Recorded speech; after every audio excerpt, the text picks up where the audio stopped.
purpose of this project is for the member to introduce himself or herself to the club and learn the basic structure of a public speech. Thank you very much, Mundura. Please help me welcome Mucha with her speech, Hiding Behind the Pen, Hiding Behind the Pen.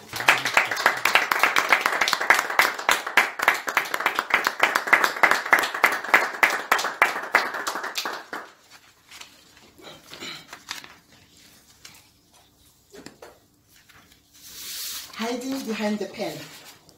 For a very long time, I've been hiding behind the pen. But it's now time for me to come out. Where but here at Toastmasters to help me navigate this terrain. Good evening, fellow Toastmasters. Good evening. Good evening. For many years, I've prided myself as a communicator of note, a writer, a television and film producer. I long convinced myself that I could say anything and everything without uttering a word.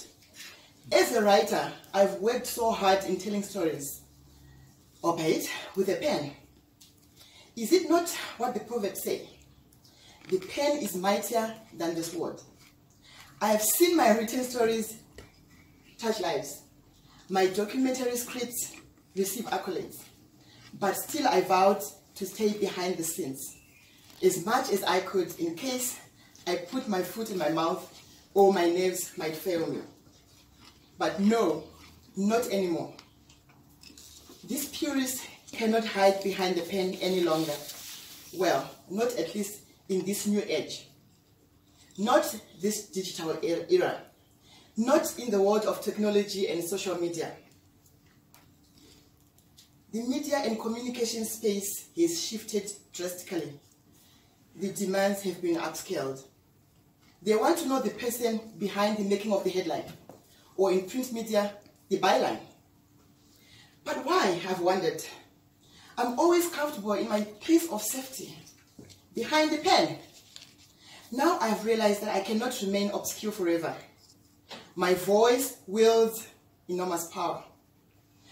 Not only have demands for me to take up speaking roles in field of my specialization, but also business opportunities that require pitching of ideas have presented themselves.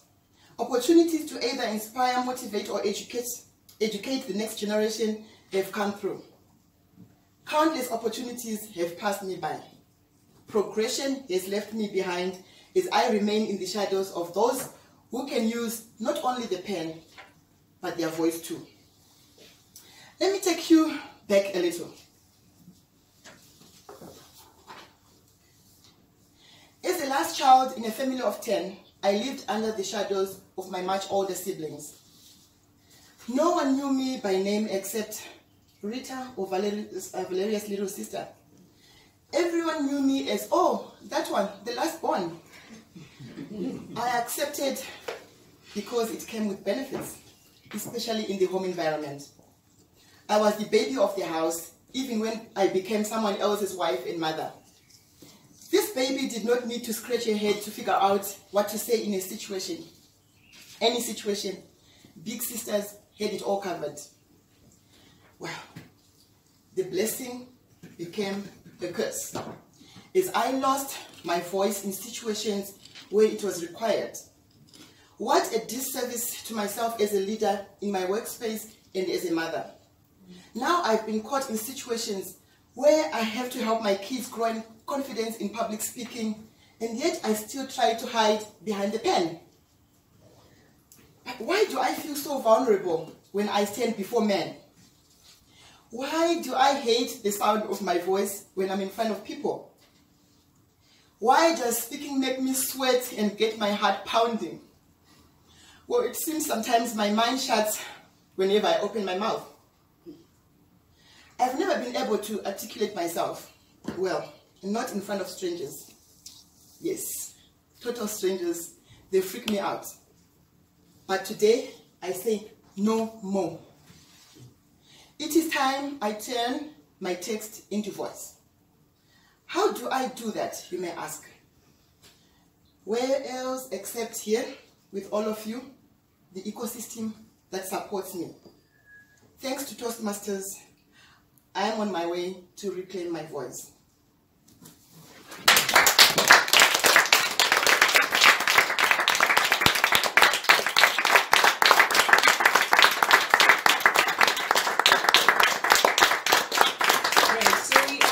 The final stage of our meeting this evening, and for those of you who may not know, we do evaluations as part of the leadership aspect, as well as to give feedback to everyone who has presented. Now, the feedback is meant to give you nuggets of great elements you've shared, as well as nuggets that you take back and reflect on in preparation for your next speech. And as Rick always says, we evaluate the speech and not the speaker. So everything that you're going to get today, please do take out your notepads and your pens and jot down for the next speech that you'll be delivering. With that in mind, I will call upon our first evaluator, Nomvula, who will share her feedback for Mucha's speech. Please help me welcome Nomvula.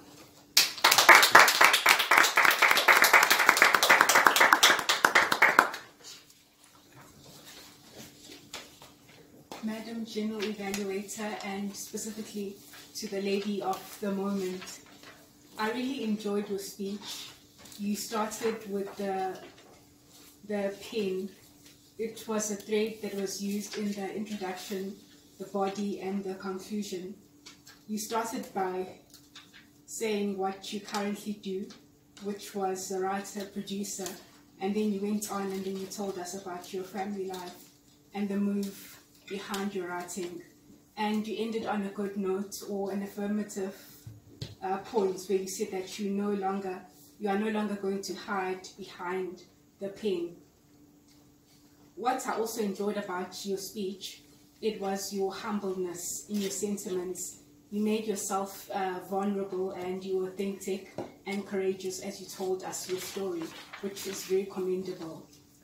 The other thing which I enjoyed about your speech is your writing and producing skills were very evident as you created this story about this icebreaker, incorporating your story telling skills. What I would like to encourage you on, it's more pauses, as I felt that at some areas you spoke quickly. What I would also encourage you as well was like I felt that when you were here, and then although there was a bit of nerves, which at the same time was showing your humbleness and your authenticity, I felt that maybe next time, just to challenge yourself, that more maybe reverse more, and so that you move away from your notes and just have that courage. But in totality, you did a great job. I loved, as I highlighted, I loved your storytelling skills, your authenticity, and your vulnerability. And I'm looking forward to hearing other speeches from you as well.